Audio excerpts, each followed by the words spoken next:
He came out of nowhere like a desert storm, sudden, wild, and impossible to contain. No one knew where he came from, and he never cared to explain. His name passed through Arizona like smoke after gunfire. Curly Bill Brocius, a man whose grin meant trouble and whose gun always spoke first. He wasn't after gold or justice. He wanted chaos, power, and the thrill of fear when he walked into a saloon and the room fell silent. He didn't follow the lawlessness. He actually led it. But who was he really? And how did a nameless drifter become the most dangerous man in the West? This is the story of the outlaw who made the law bleed, then vanished into legend.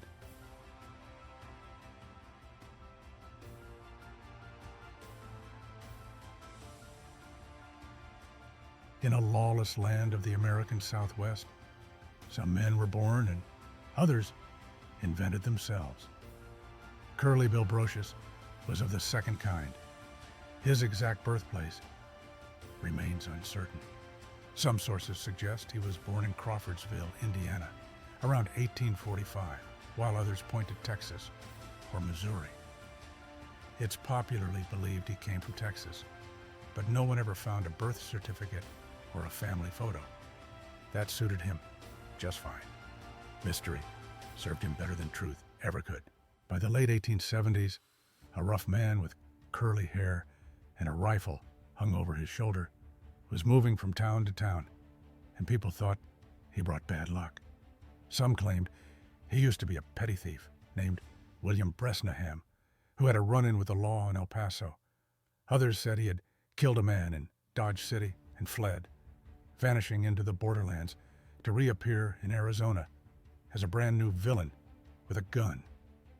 Whatever the case was, he never stayed in one place for long. He moved quickly and quietly, like smoke in dry land. One day, people saw him drinking strong whiskey in a mining camp. The next day, someone would find a man dead on the road, and no one could say for sure who did it. But one thing was certain: he liked violence, not just as a tool, but as an art. He enjoyed the moment before things started to get worse, the tension in the room when everyone knew something bad was about to happen, but no one knew who would bleed first. He even made people dance at gunpoint for fun. One time, he shot a bottle of moonshine out of a preacher's hand just to make him pray faster. Another time, he stopped a poker game by pulling a gun, saying one of the cards was marked. That night, the players weren't gambling for money. They were fighting to stay alive. Curly Bill did well in places where the rules weren't clear, where lawmen were less, and the silence before dawn was broken either by a coyote or a pistol crack. He was like chaos in human form, a living challenge to everything that society tried to create. When Curly Bill arrived in southeastern Arizona, the territory was still wild and wide open. Back then, borders were more like rumors than rules, and the sheriffs? Well, they could be sidelined if the price was right. Towns like Tombstone were full of silver and trouble, crowded with men looking to get rich or escape their past. The West was also not settled yet. It was still growing, changing, and full of fights. Curly Bill did best in those messy spaces between law and disorder. That was where he found his people. Not cattlemen or pioneers, but a gang of outlaws known as the Cowboys. Despite the name, they weren't ranchers. They were thieves, smugglers, and killers working in the dusty area between Arizona and Mexico. They moved cattle across the border easily, sneaked whiskey through the hills at night, and robbed stagecoaches just for fun. If something was stolen, they probably did it. And when the law started bothering them, a little money in the right pocket usually made the problem disappear. It was a system that rewarded boldness and blurred lines, and Curly Bill was right in the middle of it. Now, the real question is, did he simply blend in with the rest of the outlaws? Or did he become something more? Well, Curly Bill had fit in right away. but quickly became much more than just another member. His confidence, boldness, and powerful reputation made even experienced outlaws take notice. In no time, he was leading the group, or at least acting as their driving force. And when Curly Bill wanted someone gone, that person rarely got the chance to live. His closest allies were men like Johnny Ringo, Frank Stillwell, and the Clanton brothers. They spent countless nights drinking side by side, riding through the rough terrain as a tightly attached crew, and handling any trouble that came their way as if it were just another hand dealt in a high-stakes game. Together, they managed to make the law look weak and ineffective, turning Cochise County into their own domain where they called the shots. Their violence wasn't random or careless. It was planned and done on purpose to help themselves and grow their control.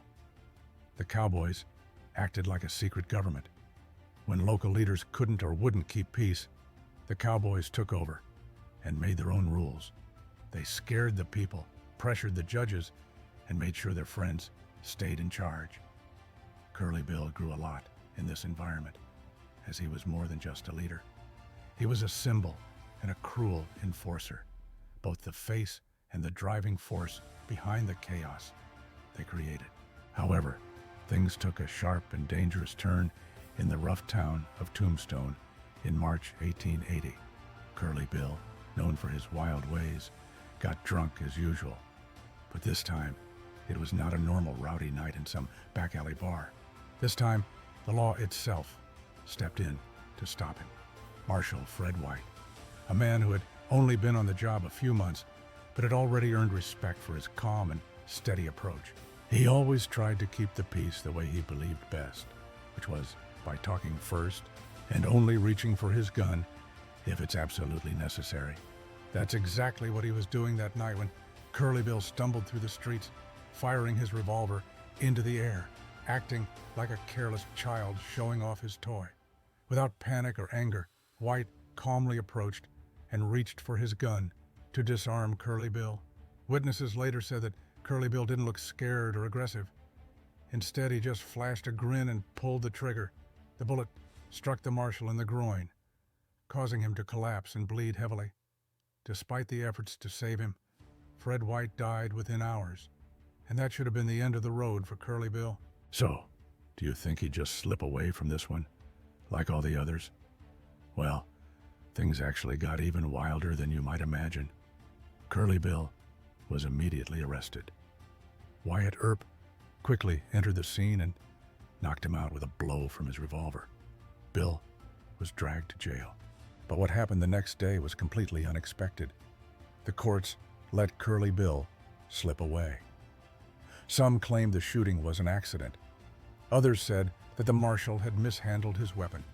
Meanwhile, rumors of bribery and intimidation swirled through the town. And just like that, by the end of the month, Curly Bill was back out on the streets, free and unbroken, as untouchable as ever. The town was shocked. The Cowboys laughed loud and hard. The law looked helpless, and Curly Bill had killed a lawman and walked free. Something had clearly changed. That moment echoed for months. The Cowboys grew bolder. Curly Bill's name spread from campfires to courtrooms. He had become a symbol of what happened when the law failed. Over the next year, the tension in Tombstone increased. On one side stood the Cowboys, bold and loud, and growing more violent. On the other side were the Earp brothers and their friend Doc Holliday, those men who believed in order but weren't afraid to enforce it with bullets. Curly Bill was at the center of the storm. He was not only shooting marshals anymore, he was running the territory like a corrupt king. His men rustled cattle in broad daylight and rode into town like they literally owned it. Every time a cowboy got arrested, another showed up with a shotgun and a threat. When Wyatt Earp became Deputy U.S. Marshal, things escalated. He started cracking down, and that made him a target. Curly Bill and his crew started watching him closely. They made jokes about him in saloons, drew caricatures in dust. But behind the laughs, there was a plan. Violence was on the way. Then came October 26th, 1881, the gunfight at the OK Corral. Curly Bill wasn't there, but his gang was. Billy Clanton and the McLaury brothers died that day, who were shot down in the street by the Earps and Doc Holliday. Curly Bill took it personally. This wasn't just about power anymore. It was a war. They waited for the right moment. 5 months after the shootout on a quiet March evening, Morgan Earp was playing billiards when bullets came through the window. One struck his back, slicing through spine and lung. He died in a pool of blood in his brother's arms. No one claimed responsibility, but everyone knew the truth. This was a payback. Wyatt Earp had finally had enough. No more courtrooms, no more waiting. He gathered a group of men and rode out for revenge. He wasn't looking to arrest anyone. He wanted revenge. He wanted to see those who had wronged him fall. In the weeks that followed, Wyatt and his guys hunted down cowboys wherever they could find them. They caught some by rivers, others in canyons, and a few inside saloons. Some begged to be spared. Some tried to fight back. But none of them survived. Curly Bill knew they were on their way. But he didn't run. That wasn't the kind of man he was. He chose to face it, just like he had faced everything else, with a rifle in his hands and a smile on his face. He camped out near Iron Springs in the Whetstone Mountains with a few of his men, including Frank Stillwell and Johnny Barnes. They kept their guns close and their horses ready. Maybe they were waiting for a warning, or maybe they just believed they couldn't be touched. What they didn't see coming was Wyatt Earp riding in with the fury of a storm. On March 24th, 1882, Wyatt and his men rode into a narrow gully, expecting to meet a messenger. Instead, they found Curly Bill and his gang. Gunfire erupted instantly. Lead tore through the camp. Horses screamed and bodies fell. Curly Bill grabbed a shotgun and fired at Wyatt, but missed. Wyatt didn't jump. He stepped into the open, lifted his shotgun, and fired both barrels. The blast caught Curly Bill in the chest and spun him backward into the dirt. Wyatt kept firing, wounding others and driving the survivors into the hills. He stood alone against the storm and won. When the smoke cleared, Curly Bill lay dead, or so they believed. But nobody was ever brought back to town. His men either buried him secretly or burned his corpse to avoid desecration. Still, some swore he survived. They say that he slipped south to Mexico, changed his name, and lived out his years, drinking tequila and laughing at the world that thought he was gone.